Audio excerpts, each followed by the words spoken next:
estamos estudando o livro de Daniel, o fantástico livro de Daniel, que contém 4 grandes revelações. Uma no capítulo 7, que fala do desdobramento do plano permissivo de Deus com relação às nações gentias, em sua relação com Israel. É aquela, Daniel capítulo 7, fala daqueles animais, né?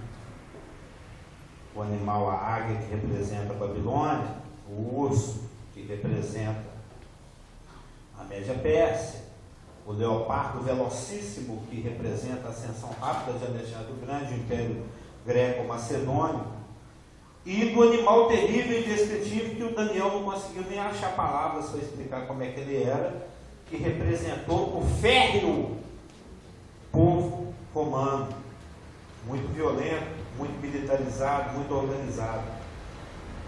E é uma visão também do capítulo 7, a primeira que Daniel recebeu, que termina com a visão de um chifrezinho pequeno, que tinha boca como de homem, olhos, a boca que falava com insolência, que fala a respeito de um príncipe que há de vir lá do futuro, o anticristo. Esse chifre pequeno, em Daniel 7, corresponde ao príncipe que há de vir, que está na segunda visão. Daniel capítulo 9, aliás, é a terceira visão. Daniel capítulo 9, ele fez uma oração preocupado já com o fim do cativeiro babilônico, o que ia acontecer com a nação dele, muito nacionalista, muito preocupado e ocupado que ele era com os negócios de Israel, e Deus revelou para ele que ele já tinha separado um tempo, dentro do qual ele executaria 6 propósitos, né? 6 obras de Deus a favor de Israel, que resumindo seria a salvação de Israel, né? E assim virá de Sião o libertador, de acordo com Romanos 9, 26, se não me engano, e o introduziria ao período recheado de bênçãos messiânicas, paz e etc. Nessa profecia, aquele chifre pequeno de Daniel 7 é o príncipe que é de vir, em Daniel 9, a terceira visão. Isso porque eu pulei a segunda, que está no capítulo 8, que nós ainda não a estudamos, nós pulamos do 7 para o 9, não sei se irmãos se lembram, porque a pretensão é fazer um estudo conjugado de Daniel 8 com Daniel 11, tendo em vista que são profecias que se relacionam. Então são 4 grandes visões ou revelações que Daniel recebeu. Bom dia, Zeus. Daniel 7, Daniel 8, Daniel 9 e Daniel 10, 11 e 12. Daniel 10, 11 e 12. Daniel 10, 11 e 12, bom dia, é a profecia que nós estamos estudando.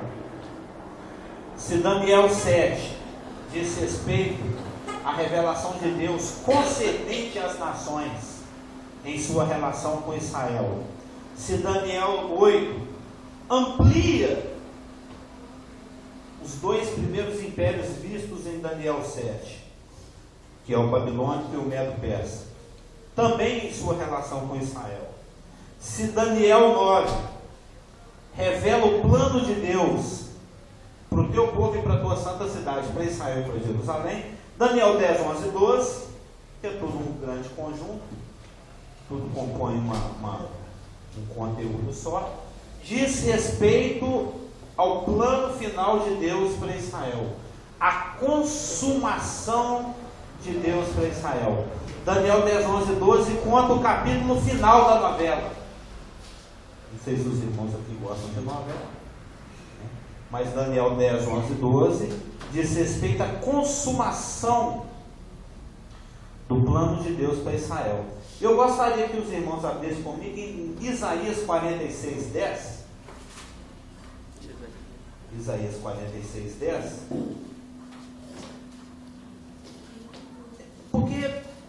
eu vinha meditando. Hoje eu fiquei meio caladinho dentro do busão, você notou, mas é porque eu estava meditando. Eu estava ruminando. Eu estava pensando o seguinte,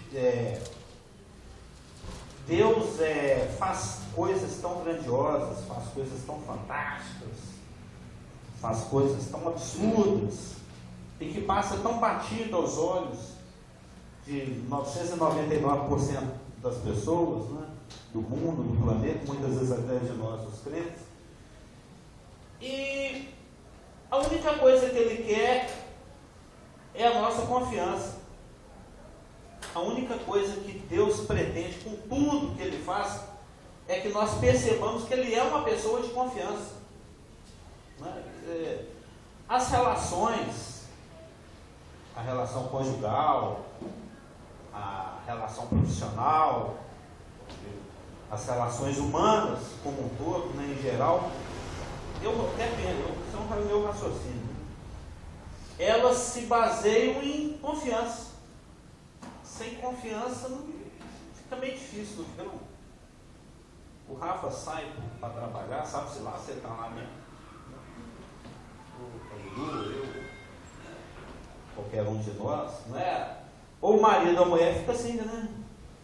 Fica uma dúvida assim atrás do outro. O que será que está acontecendo? Ou seja, a relação profissional, à medida que a pessoa vai ficando dentro da empresa, vai se estabelecendo cada vez mais essa relação. O patrão passa a confiar cada vez mais no empregado, crê que ele vai ter a competência para fazer tudo que tem que ser feito, começa até a deixar a chave da empresa. Aquela pessoa mais antiga, mais confiança. O rapaz, a pessoa profissional já sabe que pode assumir compromissos em dias determinados, porque ele sabe que o pagamento vai estar depositado, porque o patrão é de confiança, ele é responsável, ele é idôneo. Não sei se já aconteceu com você, eu já trabalhei, eu já passei por 36 empregos, né? Em alguns desses aí, os piores eram aqueles que você não sabe se vai ter pagamento, se não vai. Eu trabalhei numa empresa de tapetes e coisa e tal, eu era comerciário também, né? Ou profissãozinha, ruimzinha ser comerciário, ser só. Eu estou de si sabendo que você fazer ganhar. E chegava de pagamento, não tinha pagamento não, perguntava quando é que sai, não sabia também não. O patrão, a firma estava quebrando, o cara estava enrolando, ele já estava roubando. É péssimo você não saber se você pode contar com uma certa coisa. Então, seja a relação conjugal, seja a relação profissional, seja todo tipo de relação, né, o nosso convívio aqui mesmo, eclesiástico, se baseia em confiança. E eu, raciocinando, meditando, eu estava chegando a essa conclusão, que a única coisa, Deus só tem um objetivo na sua relação com o homem. Que ele perceba, que ele creia, né? Dentro em breve, primeira citação, nós vamos estar estudando o livro de Daniel, né, Rafios? Daniel não, de Gênesis lá nos seus capítulos, por enquanto nós estamos no capítulo 8, mas nós vamos dar um retorno, porque a Raquel reclamou que foi muito rápido a passagem pelos imediatamente anteriores, mas nós vamos ver Deus na sua relação com Abraão,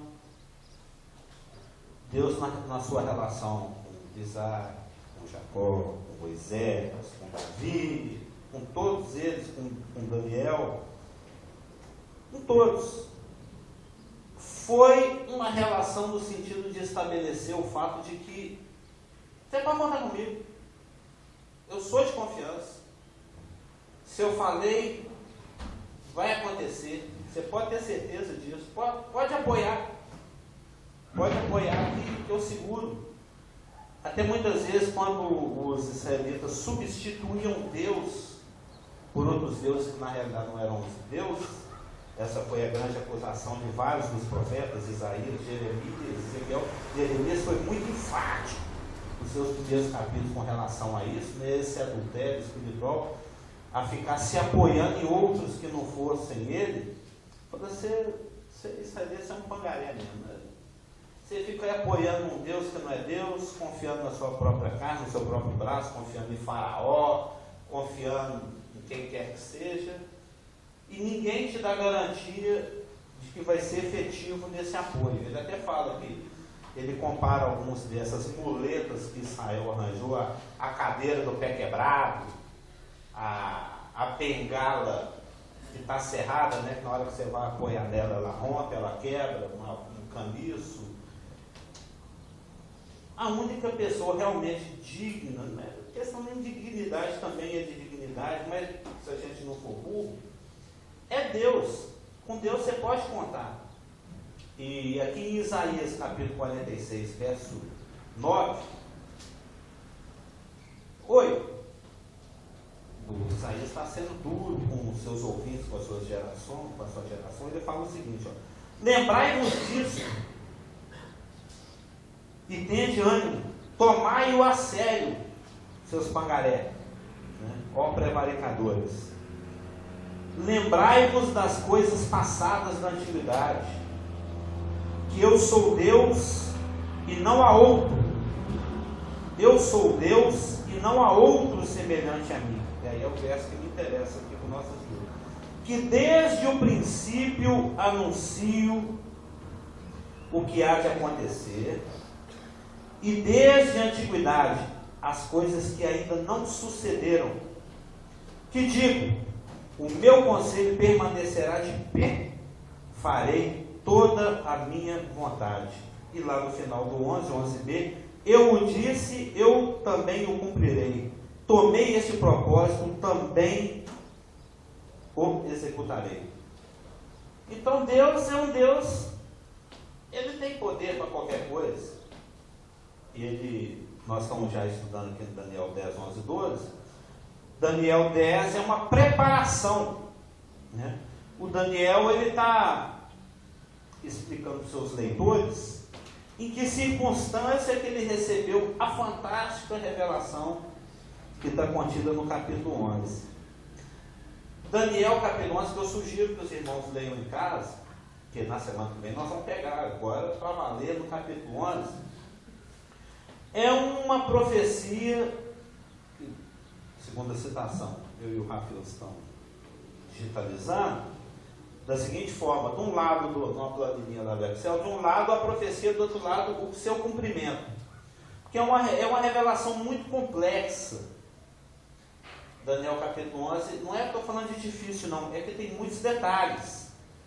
É uma revelação, uma profecia, na minha opinião, a mais detalhada que tem na revelação escriturística na Bíblia. Deus exagerou no show, como eu falei aqui umas semanas atrás.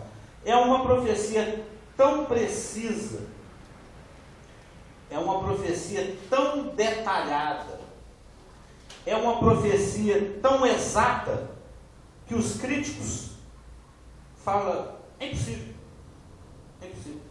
Teve toda a crítica ao livro de Daniel, em especial a Daniel 11, que é uma profecia absurdamente detalhada, exageradamente exata, que teve um rapaz que no século II da nossa era, 200 depois de Cristo, chamado Porfírio. Porfírio era um rapaz cabeção, um rapaz super inteligente, fruto da cultura grega, da cultura helênica, um pensador, um homem natural, que ele reconheceu a profundidade de detalhes. Acaba que ele deixou um testemunho positivo, apesar de querer destruir as escrituras.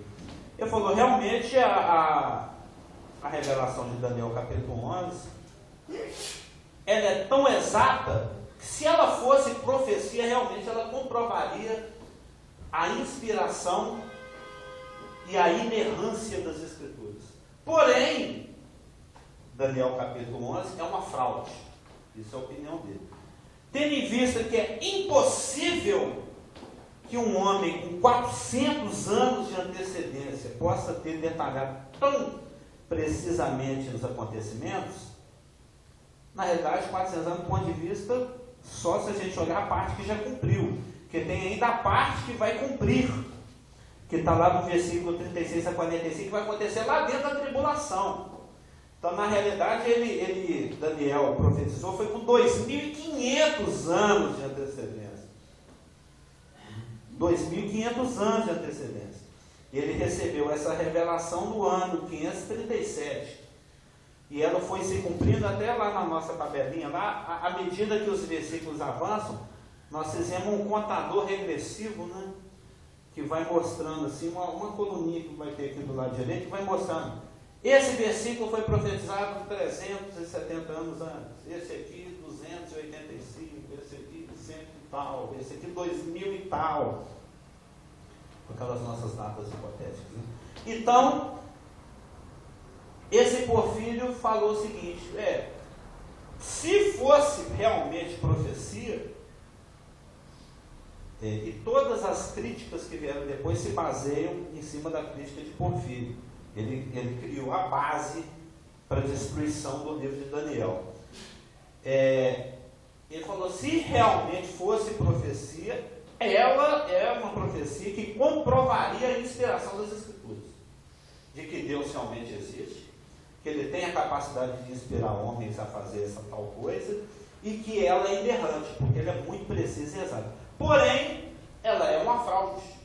A profecia de Daniel, capítulo 11, assim como qualquer profecia, que não existe a possibilidade de se falar antecipadamente, mesmo porque Deus não existe, né? Ela é uma fraude, e ela é uma vaticínia post-eventum, né? É um vaticínio, uma profecia que foi dada depois que aconteceu. O rapaz aí, ele olhou para a história e falou: Dom Pedro I gritou lá na beirada do Ipiranga, aí o Dom João VI veio aqui para o Brasil, criou para o Brasil, o Collor falava: minha gente, né? A Dilma não tem competência para governar o país, que eles não. Aí foi escrevendo a história, e depois falou: esse livro foi escrito no século VI a.C. É uma profecia. Ou seja, ele crê que ela seja uma fraude. Mas a questão é essa aqui, que nós acabamos de ler em Isaías 46:10. Deus, para provar que é Deus, e aí você crê ou não crê. O Porfírio não tinha fé. Nós temos fé. Inclusive, depois teve uma réplica que foi dada a esse Porfírio por um dos pais da igreja, chamado Jerônimo, que foi o grande defensor do livro de Daniel contra a crítica de Porfírio. Porque se o diabo tem mestres, Deus também tem mestres. Na realidade, o diabo tem mestres porque Deus tem mestres, que o imitador é o outro. É só você chegar perto e gritar bem alto, que o telefone cai. Não precisa gritar não, né, Rafios? Não. Mas a questão é essa aqui de Isaías 46:10. Desde o princípio anuncio o que há de acontecer, e desde a antiguidade as coisas que ainda não sucederam, para mostrar que Ele é Deus e não há outro. Estou achando interessante que... Pode chegar mais perto, se aparecer na câmera. Não seja Geraldo Moura. Cadê o selo ali de gato? Eu estou diferente. Estamos em transição. Que eu estou achando interessante, quero compartilhar, aproveitando esse conselho aqui, porque essa semana, que bom é gelado, é uma barata. Eu acho interessante, essa semana, ontem, eu tenho sexta-feira. Eu tenho um cliente lá que ele é desses caras assim mais tranquilos, até que nem ele com a máquina. Ele chega lá com um triciclo, o cara meio. Triciclo? Meio doidão, assim e tal. Gente boa e tal, mas aí ele, conversando comigo, surgiu um assunto e eu estava animado, muito animado, porque eu estava lendo, estava lembrando, né, de Isaías. E essa questão que você falou aí, desse Porfírio, né? Porfírio ou Porfírio? Porfírio. Porfírio. Porque foi interessante porque eu não, é como se eu não conseguisse segurar. E soltei alguma coisa no meio do nada para compartilhar com ele. Como diz a cantora, não explode o coração. Saiu assim que nem tinha ambiente talvez, mas eu estava tão animado e veio os pensamentos e saiu como se estivesse compartilhando com ele a questão de Deus e tal. E ele então aí encaixou nesse porfírio. É interessante porque a princípio eu fui contando para ele, ele foi olhando e dava realmente a impressão que ele estava entendendo e aceitando, que ele já tinha até talvez mudado o momento da vida dele. Porque às vezes a pessoa nasce de novo, mas fica quietinha, não fala nada, deixa você falar e tal, e vai embora. Porque é interior, né? É interior.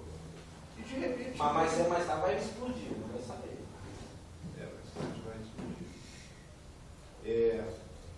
E aí, parecia que estava tudo tranquilo, era como se fosse uma onda que vem formando e vem, na hora que ela vem para fechar, ela não fecha.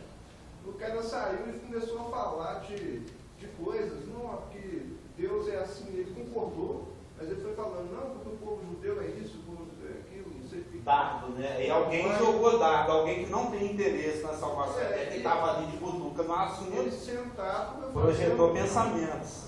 Eu sentado nisso, fazendo o cabelo dele, de repente ele veio com essas justificativas e eu fiquei sem rosca.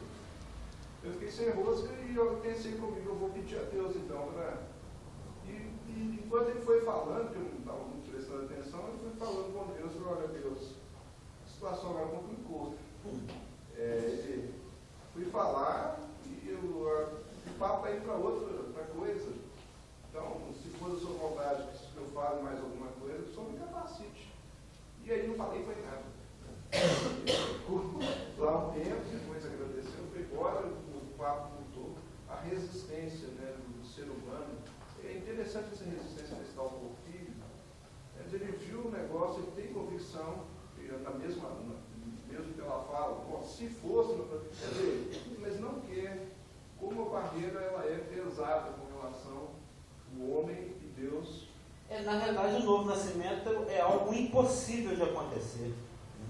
Não depende de quem quer nem de quem pode. Muitas vezes a gente quer tanta salvação de alguém, a gente fala, puxa, não podia ser preso, nascer de novo, a angústia do livro.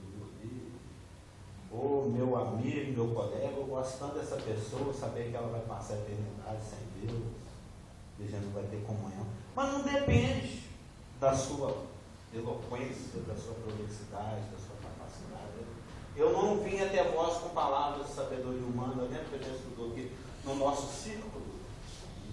Quando nós pintamos e bordamos com a ausência do pastor Giro. Nós fizemos uma escola dominical de 90, 100 minutos. E lembra, não é a persuasão, não é o raciocínio, não é o meu querer, o querer da pessoa. Essas barreiras surgem porque, enquanto eu gosto muito de interromper, enquanto você estava falando, eu falei, não, porque tinha, evidente, se você vai para a praça, o demônio vai atrás de você, é lógico, isso é óbvio, quem não percebe isso está dormindo, né?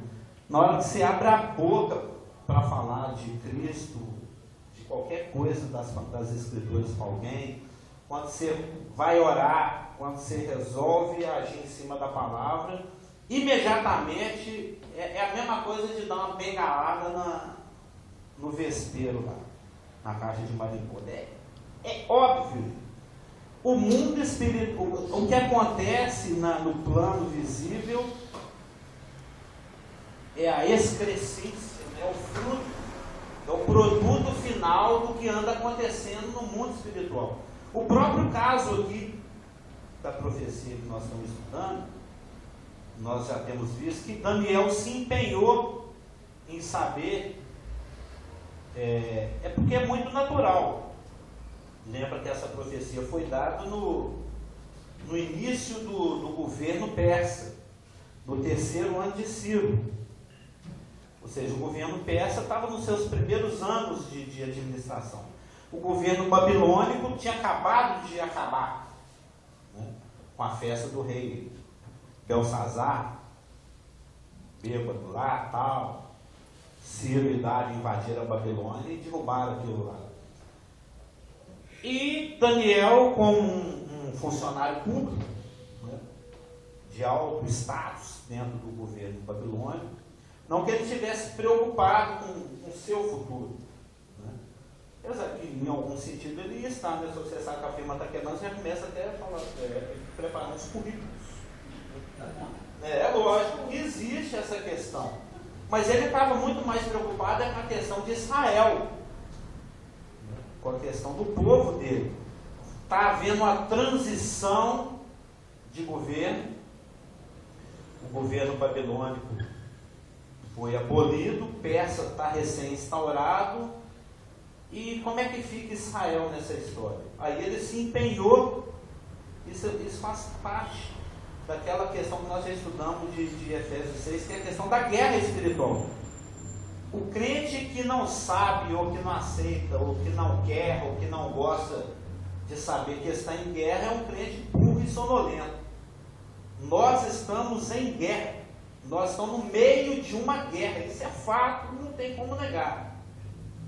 As coisas acontecem ao nosso redor, tudo fruto do quão você se empenhou a favor do reino de Deus, vamos colocar assim, você está comprometido com a causa, você ora, você se preocupa, você ama, você se une, ou não.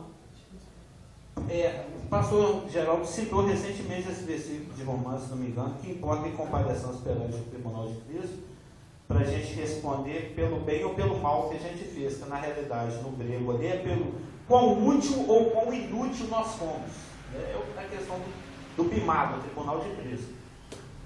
Ou seja, o quanto que você está empenhado ou não nessa guerra ou nessa causa, é que vai determinar os seus fracassos e os seus sucessos. A nível visível, a nível tangível, a nível material.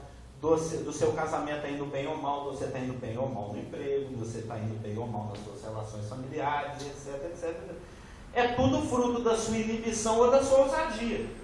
Do tanto que você ora ou não ora, do tanto que você se enche da palavra ou não se enche, do tanto que você se importa com Deus ou não se importa, do tanto que você confia nele ou não confia. Né? Quanto mais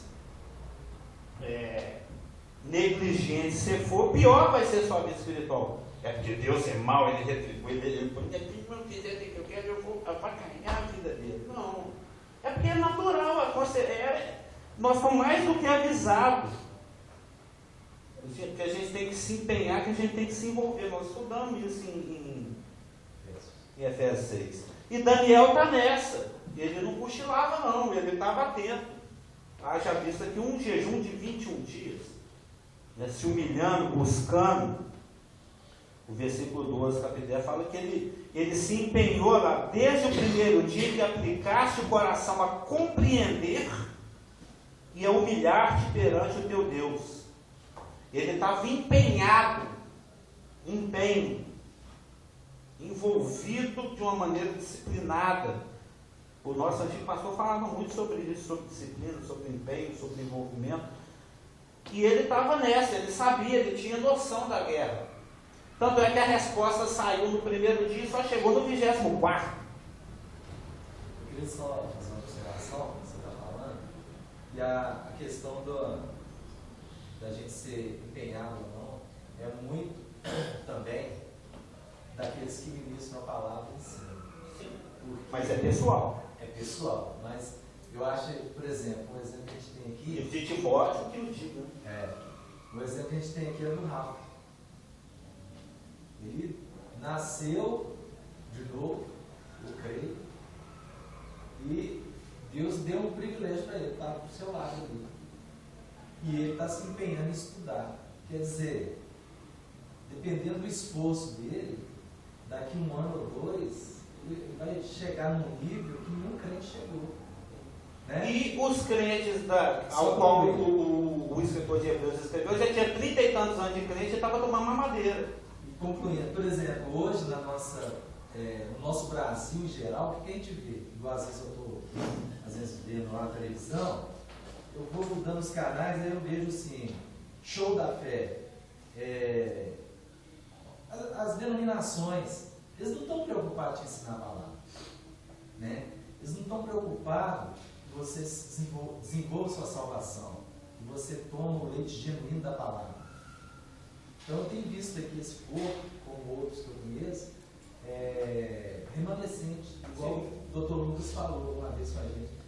É uma minoria que realmente se empenha em aprender a palavra da verdade. É uma minoria. Sempre foi. Sempre foi. Desde antes do dilúvio, sempre foi. Então eu vejo também que Satanás ele se empenha em atrapalhar isso. Você falou, as projeções, os pensamentos, para você não estudar, para você não orar, para você não buscar a Deus. Não ter disciplina, não confiar. Você entendeu? Então, e não é culpa da gente. É mais ou menos por aí. Né? E tanto é fato essa questão da guerra espiritual, que no verso 12, eu acabei de citar, que desde o primeiro dia que ele começou a orar e jejuar, a resposta já tinha saído. Mas ela demorou 21 dias para chegar. Por quê? Verso 13. Vamos reler o 12, né? Então me disse, não temas, Daniel, porque desde o primeiro dia em que aplicaste o coração a compreender e a humilhar-te perante o teu Deus, foram ouvidas as tuas palavras. E por causa das tuas palavras é que eu vim. Mas o príncipe do reino da Pérsia me resistiu por 21 dias. Porém, Miguel, um dos primeiros príncipes, veio para ajudar-me, e eu obtive vitória sobre os reis da Pérsia. Desde o momento em que tu, meu servo Marcelo, abriste a tua boca para falar da minha palavra, eu já tinha começado a iluminar o coração e o entendimento do rapaz do princípio. Mas o príncipe do salão da rua tal me resistiu. É fato. Existe um demônio para cada crente, no mínimo um, né? Um demônio para cada crente, para cada casal, para cada família, para cada casa, para cada quarteirão, para cada rua, para cada bairro, para cada cidade, para cada estado, para cada país, para o planeta inteiro. Tem demônio para tudo. Se empenhando a te roubar, te matar, em todos os máximos sentidos. No caso de Daniel, era que ele recebesse, porque ele fala lá no verso 11, 2, agora eu te declararei a verdade. Fala lá no Daniel 11, 2. A verdade é aquilo que liberta. E Satanás não quer saber de libertação, ele quer saber de escravidão. Ele quer saber de sujeição. Ele quer saber de trabalho forçado. E o fato do anjo Sedex, do anjo mensageiro, falar para Daniel, olha, eu vim para trazer a revelação, a palavra da verdade, mas o príncipe do reino da Pérsia me resistiu por 21 dias, e eu tive que pedir ajuda para o meu irmão Patola mais velho, o sarado do Miguel. O Miguel chegou lá, segurou a resistência, falou, pode passar, mano. Aí ele conseguiu passar, que se não fosse o Miguel não passava não. E na hora que eu estiver voltando, o bicho vai pegar de novo. Ele fala isso de novo lá no verso 20, né? E ele diz, sabes por que eu vim a ti? Eu tornarei a pelejar contra o príncipe dos persas. E saindo eu, eis que virá o príncipe da Grécia. E ninguém vai estar do meu lado, senão contra aqueles, a não ser Miguel, o vosso príncipe. Então, Miguel é o príncipe de Daniel. Fala lá no verso 21, 10, 21. E ninguém vai estar do meu lado, a não ser Miguel, o vosso príncipe. O Miguel vai ser citado de novo lá no 12, 1. Naquele tempo se levantará Miguel, o grande príncipe, o defensor dos filhos do teu povo. Está falando lá da tribulação. Ou seja, a palavra está declarando explicitamente que Miguel é um dos grandes príncipes, um dos primeiros príncipes. Né? Miguel, um dos primeiros príncipes, fala no 10, 13. E no 12, 1 fala Miguel, o grande príncipe, o defensor dos filhos de Israel. Ou seja, se ele fala que é um dos primeiros príncipes, isso implica que ele não é o único príncipe.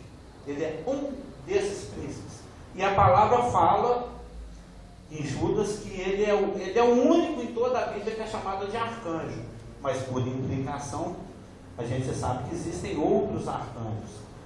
E quem está resistindo a esse anjo nos ares, possivelmente, evidentemente, é um arcanjo caído a serviço de Satanás, que são seres, pelo próprio nome, arcanjo, que está acima dos anjos, que é alguém que manda nos anjos, que é alguém que tem maior autoridade, poder e força. Então é alguém de, você tem que ter uma consideração de que é alguém que tem um certo poder.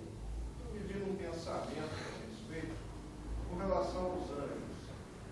A gente sabe, pelo que está escrito na palavra, que Deus está assentado no trono, nos mais altos céus, os seus olhos e ouvidos estão atentos a Jerusalém e a Israel. E as orações dos crentes. Mas é específico, né? Tá.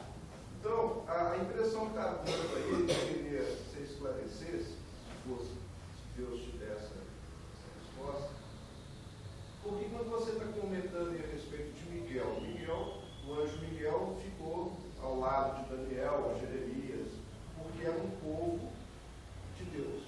Atacado por Satanás. Então você tem a impressão que dá é que há uma divisão. E como na situação que eu tive com esse rapaz, que foi bem explicado, bem lembrado, que há demônios para cada situação, em cada bairro, em cada rua, em cada rua, a impressão que dá isso que eu queria entender. Se há separação de anjos, por exemplo. Deus que guardaram os seus domicílios e caíram.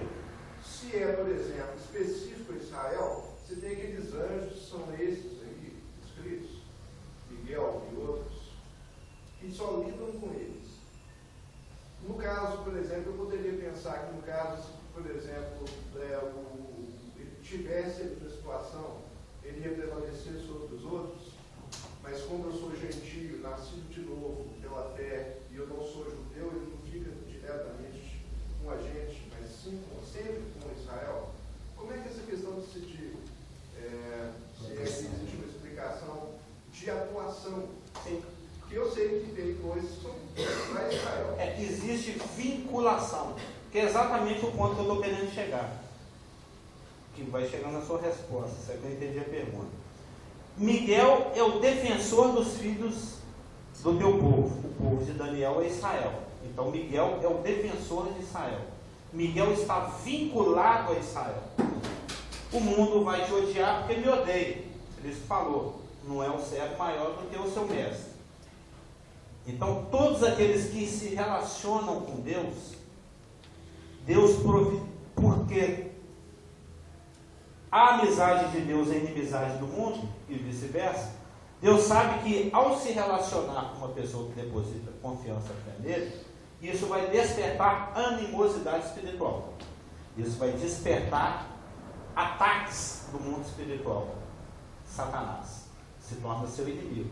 Ele é inimigo de Deus, você se torna amigo de Deus, Satanás se torna seu inimigo. Aí Deus vincula, passa a ser vincular, tem a ponta vinculada, faz um vínculo entre seres espirituais para a sua proteção, fácil a sua nova realidade pós-novo nascimento, de despertar a inimizade de Satanás. E isso acontece em todos os planos, como foi dito, do pessoal até o nacional.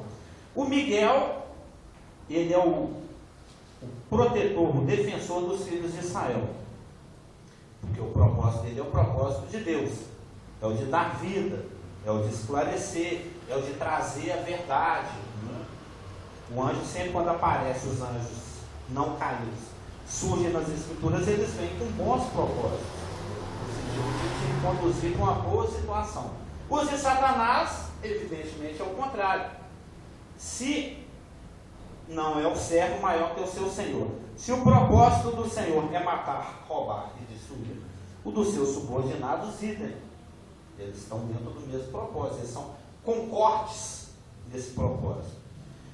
Então, da mesma forma que existe um arcanjo vinculado à nação de Israel para proteção e defesa e revelação da verdade de Israel, existem arcanjos e anjos de alta hierarquia demoníaca, rebelde, satânica, vinculadas às mais diversas nações, com o propósito duplo de destruir essa nação e usar essa nação para destruir Israel. Israel, principalmente nós estamos aqui no Velho Testamento, sempre é o eixo. Israel sempre é o eixo. Em torno de Israel que você entende a revelação, as profecias, o desdobramento do plano. Israel é o agente de Deus. Então, é em função de Israel que Deus trabalha, e ele delega que Miguel trabalhe, e é em função de Israel que Satanás trabalha contra, e os seus agentes também. Então, o príncipe do reino da Pérsia é um ser sobrenatural, de alta patente, um líder angélico, que se relaciona com a nação e os reis persas, e tudo que for pertinente ao reino persa, para colocá-los contra Israel e para sua própria destruição. Satanás quer usar as nações, todas elas, para destruir Israel e, consequentemente, se destruir. Porque ele sabe: abençoarei os que te abençoarem, amaldiçoarei os que te amaldiçoarem. Se ele coloca uma nação contra Israel, ele colocou essa nação contra si mesmo. Balaão é um profeta que batia papo com a mulinha, né? Ele uma vez, ele por 3 vezes tentou amaldiçoar Israel. O pastor já pregou sobre isso. E ele não conseguiu. Ele falou: olha, a ficha dele que eu falo, não tem jeito de amaldiçoar quem Deus abençoou. Porém, aí ele foi sagaz. Se eu fizer Israel pecar, eu trago o próprio Deus deles contra eles.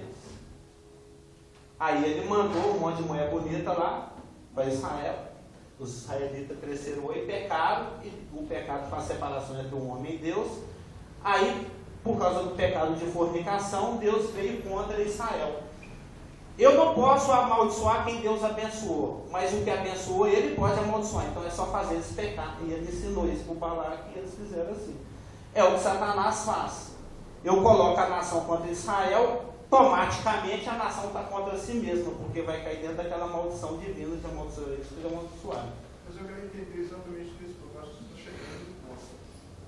Porque, por exemplo, aí você explicou bem: se um povo vai contra Israel, automaticamente ela vai contra si mesma. Miguel, de Capostas, você está indo contra o príncipe dos outros, o príncipe satânico. É uma situação especial, vamos dizer assim, porque eles estão atacando Israel. Mas eu falo no cotidiano nosso. E você pode aplicar para todas as situações. Porque na escala Cristo, ou na escala de hierarquia, o Miguel é o mais alto. Sim. Ele é o arcanjo. Se a gente for pensar então que os príncipes lá tinham esse que eram da Pérsia, há de se imaginar que também nós tenhamos aqui uma escala maior que é responsável. Sim. Mas poderia ter algum caso especial que você precisasse diretamente do Miguel para resolver uma situação? Não, o Miguel é defensor dos filhos de Israel. Miguel, ele está vinculado a Israel. Tem o príncipe do nascido de novo, Marcelo. Tem alguém que Deus delegou para cuidar de você. E ele vai atrás de você e te livrando de muita coisa que às vezes você nem percebe. Eu acho que a dúvida dele é com relação, por exemplo, se tiver essa guerra com esse príncipe dele, se o Miguel vai intervir. Não. Ele não pode. Ele se relaciona só com as questões de Israel. Eu sei o que eu entendi. O da Pérsia, da Pérsia. O da Grécia, da Grécia. O da Rua Sebu, da Rua Sebu. São vinculados. Pelo que parece, a princípio, é que Satanás quer que a gente nem lembre de Israel. Na realidade, o que ele quer é que a gente nem lembre. Porque se tudo, que a gente sabe que tudo parte de lá. Se Israel vai bem, nós vamos bem. Se vai mal, a gente também pega os reflexos de guerras, mortes, outras coisas mais. E aí, então, ele está querendo fazer. A pergunta é: e se ele estivesse pensando em fazer diferente? Quer dizer, Ele é Satanás? O cara Satanás. Ah. Porque a gente está muito ligado a Israel. É evidente que está tudo aqui. E é Sim. Mas ele quer que a gente finja que não tem essa coisa. Então, aí de repente pode suscitar essas dúvidas. Porque tem um Miguel lá, e o Miguel é o maior. Como é que fica a situação aqui com relação a nós, como nascidos de novo, ou participantes com eles? Será que poderia, talvez, você já explicou, mas poderia se pensar, se eu sou coerdeiro, se eu fui enxertado na arca boa, que é o caso de Israel, se houvesse uma situação entre nós, gentios, que não tivesse diretamente relacionada com Israel, Miguel interveria. Não, Nós não fazemos intervém. parte Ele só se relaciona com o DNA de Abraão. A não ser que você seja um descendente de judeu. Ô, Carlos, talvez. Mas o lance dele é Abraão, segundo a carne. Se é que eu estou conseguindo entender o que ele falou, questão de proteção. Ele está perguntando se tem gente que pegar o Miguel emprestado. Não, É mais porque ou menos isso. o que Jesus Cristo fala? Ele fala assim, ó, que o Pai lhe dá, ninguém tira da minha mão. Eu, quando eu estou no meu dia a dia, eu atribuo a Jesus Cristo toda a minha proteção. Sim. Eu nem atribuo a anjo, porque eu conto que Jesus Cristo está me protegendo a qualquer momento, a qualquer custo. O anjo é só o veículo. É só um veículo, né?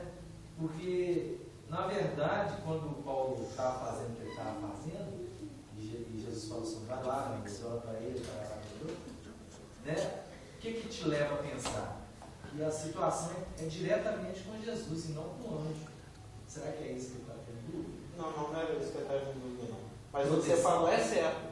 Você se vincula diretamente com Jesus Cristo. Ele que use os meios que ele quiser. Bom, quem escreveu isso aqui? Foi eu ou foi a caneta Bic? Foi você e a caneta Bic. Foi a caneta Bic, mas fui eu. É. Mas se eu for colocar um nome aí, publicar isso, eu vou colocar assim: texto da caneta Bic. Texto do Carlos Amil. A caneta Bic é só o anjo, é o veículo através do qual ele chega a um objetivo que nem aparece nas legendas lá, como é que chama? Nos créditos. Nem aparece nos créditos. E eles nem querem aparecer também, não. O anjo, quando você percebe nas coisas, eles são muito tímidos. Eu não fico me adorando, não, só adoro a Deus. Para com essa bobagem. A maioria nem dá o nome. A gente fica inventando o nome para eles. O anjo bibliotecário, o anjo isso. É poucos que tem nome. 2. Gabriel e Miguel. Da mesma forma, os demônios também. Sim. Biblicamente, só tem aquele Beelzebub, né? E o nome fica inventando nomes. Que nomeado aqui só porque Jesus quis trazer a luz e perguntou é o legião. Os outros aí que inventa é pai de santo, caveira, santana, não sei o quê. Não existe. Isso não autoriza nada disso. Mas o anjo da peste, Isso é coisa de pai de santo. inclusive o verso, é bom nem entrar, o verso 11, Daniel 11:1, corrijam as suas Bíblias, Daniel 11:1 na realidade é Daniel 10:22. Daniel 11:1 na realidade é Daniel 10:22. Porque o contexto preparatório, introdutório, explicatório, explanatório, né, da profecia propriamente dita, que está no 11:2 até 45, é o capítulo 10, dos seus versos 1 a 22. Aqui tem até 21. Sim, é o que eu acabei de falar. Daniel 11:1, na realidade, deveria ser chamado de Daniel 10:22, porque ele pertence ao contexto de introdução e de preparação da revelação que está contida no capítulo 11. O capítulo 10 se fecha no 11:1. Então, aí, no caso, pode-se pensar, então, já que não pode pegar emprestado o anjo lá, aí é o próprio Jesus Cristo em pessoa, já que ele é a cabeça da igreja, E de todos os potestades e principados. pode-se pensar assim, Sim. numa situação, falando uma situação extrema. Uma situação extrema, porque, pelo que parece, então, nós nunca poderíamos pensar, a gente nunca poderia então chegar no nível de um judeu, no que se refere a conhecimento, a própria... O nível desse é muito limitado e parcial. Nós já ultrapassamos há muito, né? Pois é, mas aí fica sempre aquela coisa, aquela questão, já que não pode misturar, um não pode ajudar o outro, sendo que nós também somos coerdeiros, é uma situação de uma outra ocasião, evidente que o termo está correndo, gostaria que você pensasse nisso, se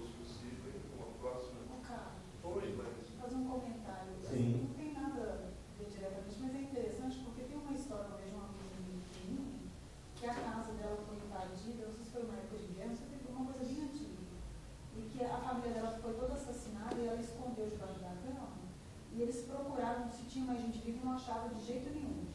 E depois de alguns dias, quando ela foi encontrada e tudo, ela disse que um homem a protegeu. E ela, na escola dominical, aprendendo sobre Jesus, ela falou, foi ele que estava lá comigo. Então, assim, é uma coisa que parece que é meio alegórico, mas que essa criança contou isso na época, que não livro, não sei, não estudou na escola bíblica, isso é muito. Então, eu estou pensando nisso, que o Senhor Jesus intervém pessoalmente na nossa família. É raro, mas acontece. No caso de Paulo, algumas vezes Atos fala. Assim, a gente, é uma coisa que a gente leu num daqueles livros, eu não lembro mais qual que é, se era dos heróis da fé, eu não sei. Mas é uma coisa assim que a gente pode pensar por esse lado aí. O nosso maior detentor é Jesus Cristo. Sim, é o nosso advogado. Eu prefiro me dirigir pessoalmente ao dono da boiada, que é o boi. Eu ser mais efetivo. Mas o verso 11:1 diz o seguinte, ó. Mas eu, é o anjo que está falando.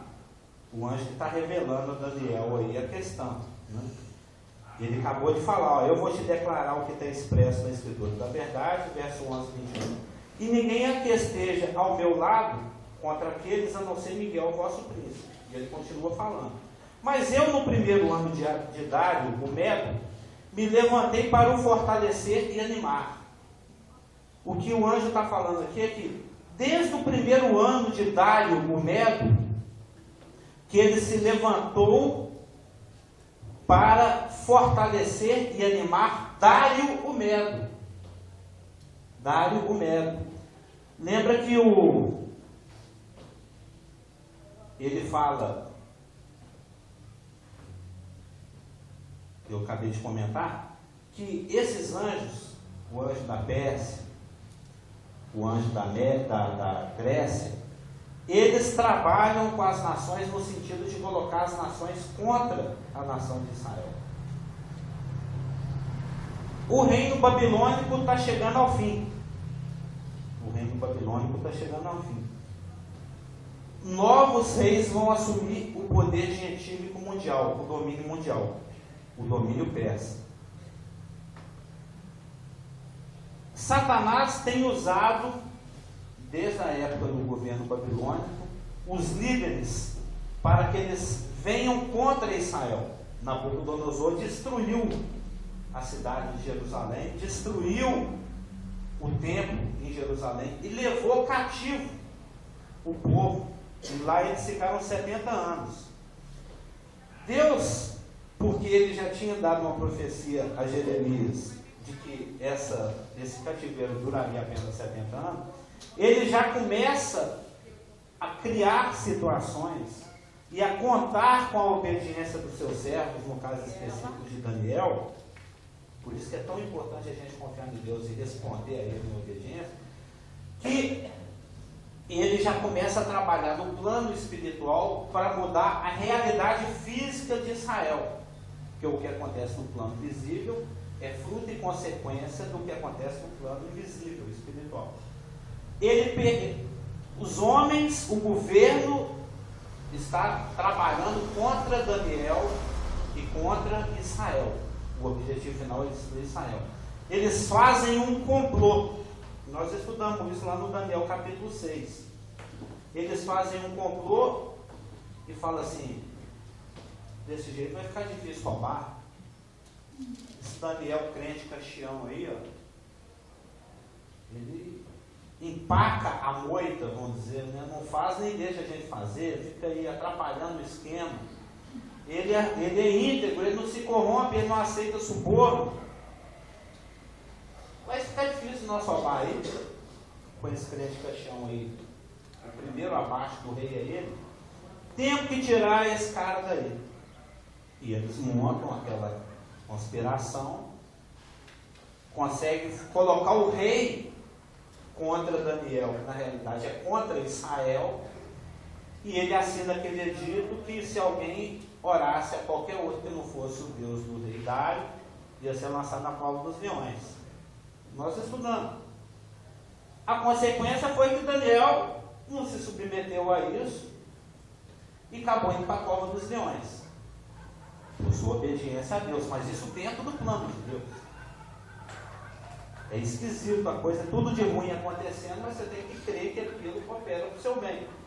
Porque esse era o plano de Deus para mudar toda configuração espiritual no planeta inteirinho para que Israel pudesse voltar para a terra, se restabelecer, reedificar seus muros, levantar o templo, se reproduzir, dar continuidade à genealogia, daí 500 anos Jesus Cristo nascer, dar conclusão a todas as profecias penduradas com relação à pessoa dele, dar cumprimento a Gênesis 3,15, morrer a morte pelo planeta inteirinho.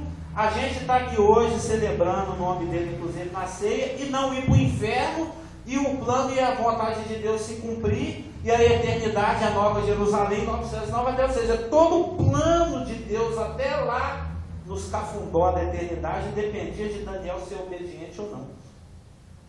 E Daniel falou: não, vou para a cova dos não, tranquilo. Meu Deus, eu confio nele, eu sei o que ele está fazendo. E ele foi. E nem que quando ele foi, Deus enviou o anjo, lembra que nós lemos o texto, que fechou a boca dos bichos. Fechou, aqui não é estudo de quinta-feira não. Fechou a boca, só para concluir isso, fechou a boca dos leões. Lembra que aí o rei correu lá e falou: Daniel, será que porventura aquele Deus que você confia aí deu um jeitinho? Fica tranquilo, reizão. Ele mandou o seu anjo e o anjo fechou a boca dos bichos. O impacto que isso trouxe para Dário está no Daniel 6,26. Faço um decreto pelo qual em todo o meu reino os homens tremam e temam diante o Deus de Daniel, porque ele é Deus vivo e que permanece para sempre, e o seu reino não será destruído. A partir do impacto que essa experiência de Daniel trouxe ao rei Dário foi tal que ele mudou de opinião, ele e a sua corte mudou de opinião com relação a Daniel, a nação de Israel e a nação ao Deus de Israel. Os persas passaram a ser favoráveis a Israel. Antes você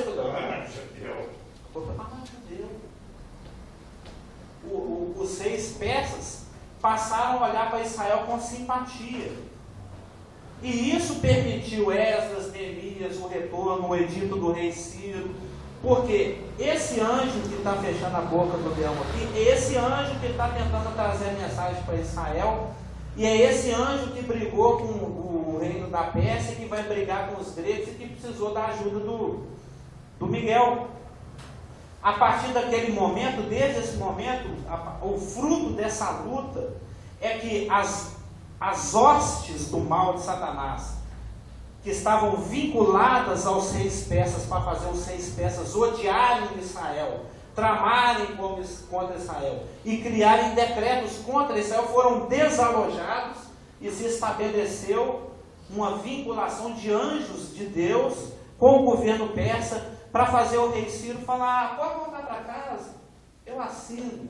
Ou seja, em vez de serem demônios colocando ódio no coração dos 6 persas contra Israel, eram anjos de Deus colocando favores, benevolência, vontade de ajudar Israel.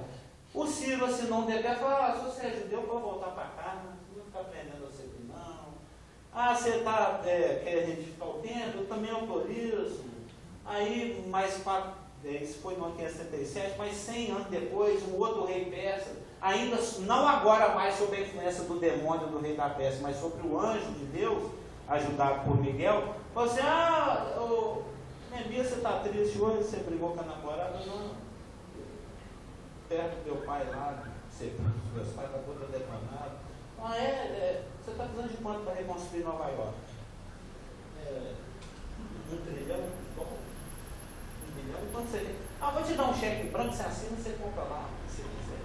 Entendeu? Deus colocou, agora tem anjos associados à nação de Israel, aos 6 persas a favor da nação de Israel, só por causa do impacto do leão da boca fechada. O Dário foi impressionado, criou esse decreto, teve essa briga, teve essa revelação, teve esse cerceamento dos poderes das trevas e teve essa benevolência. Todos os 6 persas foram super favoráveis aos judeus. O Xerxes, o marido da Esther, o Artaxerxes, que deu a cartinha com talão de cheque assinado em branco por Neemias, o Ciro, que assinou a autorização para eles voltar, ou seja, um governo que antes estava sob o poder do demônio, agora estava sob o poder da influência do Espírito Santo e dos anjos de Deus. E a gente pode fazer isso a nível pessoal, rural, bairral, cidadal, estadual, nacional ou mundial, depende da nossa fé. Amém? Mais ou menos respondido. Podemos voltar a esse assunto semana que vem. Posso orar?